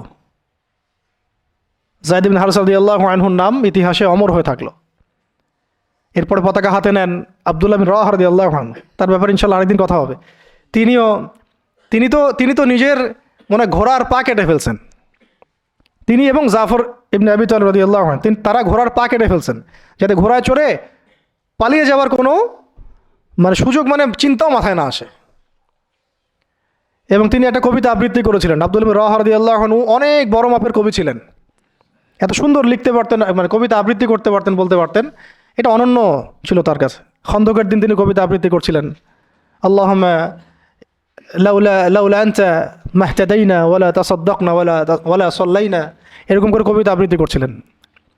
নাহনু আল্লাযী বায়উ মুহাম্মাদা আলাল জিহাদি মা বাকিনা মিন্না আলাল জিহাদি মা বাকিনা আবাদা। আরবি কবিতাগুলো সুবহানাল্লাহ এত সুন্দর। তো তিনি কবিতা আবৃত্তি করতে করতে, যুদ্ধ করতে করতে শহীদ হয়েছেন আব্দুল্লাহ বিন রাওয়াহা রাদিয়াল্লাহু আনহু। এরপরে জাফর রাদিয়াল্লাহু আনহু পতাকা নেন এবং যে হাতে পতাকা নিয়েছেন সে হাতটা কেটে পড়ে গেছে, একজন আঘাত করছে রোমান সৈন্যদের মধ্যে। রোমান অনেক প্রশিক্ষিত ছিল, তার মধ্যে 2 লাখ নিয়ে আসছে, একজন সাহাবীর চারপাশে কতজন ঘিরে ফেলছে এটা তো ঠিক নাই। এগুলো আমরা কি দেখি গণতান্ত্রিক মারামারি, এগুলো তো কিছু না, ওটা তো সম্মুখ সমরের ব্যাটল ফিল্ড ছিল। আর সম্মুখ সমরের ব্যাটল ফিল্ড, এখন কি মিসাইল মারা হয় দূর থেকে, এক জায়গা থেকে মিসাইল মারছে আরেক জায়গায় গিয়ে পড়তেছে, কাপুরুষের যুদ্ধ এগুলো তো কাপুরুষদের যুদ্ধ। এটা ছিল সম্মুখ সমর ব্যাটল, এটাই ছিল ব্যাটল। একজনকে মিনিমাম এখানে 50 জনের সাথে ডিল করতে হচ্ছে। আর চিন্তা করেন সাহাবীরা কি পারদর্শী ছিলেন যুদ্ধে, কি পরিমাণ সাহসী ছিলেন, কি পরিমাণে তারা দুরন্ত ছিলেন, হ্যাঁ, কি পরিমাণে তারা দুঃসাহসী ছিলেন। শুধু সাহসী বললে ভুল হবে, দুঃসাহসী ছিলেন। কি শৌর্যবীর্য ছিল আর কি পরিমাণ কৌয়াত ছিল তাদের কাছে, আর কত প্রশিক্ষিত স্কিল ছিলেন তারা, যে একাই 10 জন 20 জন 50 জনকে বার্তা দিতেন না। তো আর আমাদের তো সব যুদ্ধ আর ফেসবুকে, আর কি যত কাজ সব ফেসবুকে। অর্থাৎ বাস্তবিকভাবে কিন্তু দেখবেন যে 1জন 2জনের সাথেও ফাইট করার মতো হয়তো ওই ক্যাপাবিলিটিও নাই। ওর চেয়ে দেখা যায় কাফেররা অনেক শক্তিশালী হয়ে বসে আছে। তো এগুলো আবেগ ছাড়তে হবে, বাস্তববাদী হতে হবে, ঈমান আমল তাকওয়ার সাথে সব ধরনের প্রিপারেশন, যেটাকে আমরা বলি এদাদ, শারীরিক মানসিক সব দিক থেকে প্রস্তুতির দরকার আছে। আর এটা মুসলিম রাষ্ট্রের সেনাবাহিনীর কাজ, মুসলিম রাষ্ট্রের সেনাবাহিনী, অন্যান্য ফোর্সদেরও কাজ এগুলো। তাদেরকেও তো এইসব চেতনা কখনো শোনানোই হয় নাই, যা শুনে তারা হয়তো সেটা ব্যক্তিগতভাবে তারা শোনে। সিস্টেম তো এরকম না, সিস্টেম তো তাদেরকে এইসব জাজবায় কখনো উদ্বুদ্ধই করবে না। যে আপনারা একটা ভালো প্রফেশনে আছেন, যদি এই প্রফেশনের দিক থেকে অনেস্ট থাকতে পারেন, সৎ থাকতে পারেন, আল্লাহর জন্য যুদ্ধ করতে পারেন, শহীদ হয়ে যাবেন। এটা কি বলা হয়? বরং বলা হয় জাতিসংঘের মিশনে যান, ওখানে গেলে টাকা পাবেন। আর ওই মিশন কাফেরদের পক্ষে, মুসলমানদের বিরুদ্ধে মুসলমানকে লাগায় দেয়, রাখে, ওদের ভাড়াটে সৈন্য হিসাবে কাজ করায়। আমাদের শক্তি তারা নিচ্ছে, আমাদের জনবল নিয়ে আমাদের এগেনস্টেই প্রয়োগ করতেছে। আল্লাহ পাক আমাদের ভাইদেরকে বুঝ দেন, ইনশাল্লাহ ভাইরাও বুঝবে একদিন না একদিন। এই বুঝ ঠেকা রাখা যাবে না, এই হেদায়েত, এই বুঝ, এই আলোগুলো কেউ ঠেকা রাখতে পারবে না। আল্লাহ দিল থেকে দিলে ছড়াই দিবেন ইনশাল্লাহ। কোনো কিছু করে কোনো লাভ হবে না। মানে কোনো কিছু করেই কোনো লাভ হবে না। কাউকে দমায় দেওয়া, থামায় দেওয়া, কোনো জাতিগোষ্ঠীকে নির্মূল করা, রাজনৈতিক আগ্রাসন, অর্থনৈতিক স্যাংশন, কিছু করে লাভ হবে না। এই আলো এবং এই জজবা, এই আগুন দিল থেকে দিলে আল্লাহ জ্বালাই দিবেন ইনশাআল্লাহ।